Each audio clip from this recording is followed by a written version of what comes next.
नहीं जात रहे और हम चढ़े भी देखिए जब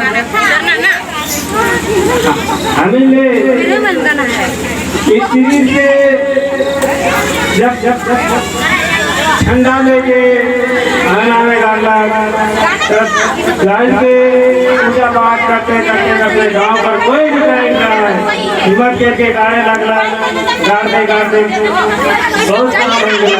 एक कम से कम 10 साल से ऊपर हो गया।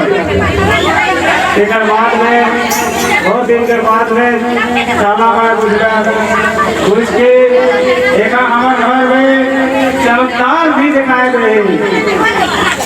देखे भी अगर देखे नाते में जाए तो हम घर में जाए के देख भी सका साला में चमत्कार दिखा ही।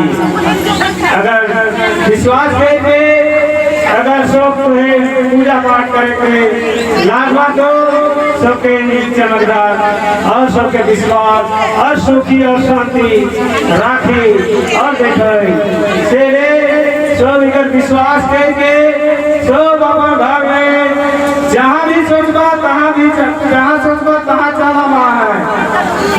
के एक करवा और विश्वास करके करवा तो सबका ऐसी आशीष मिली और दुआ मिली।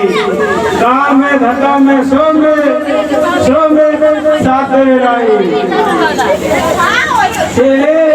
सबके विश्वास करना है और सबके पूजा करना है। अपन दिखे के दिन में कभी नहीं भुलाना है।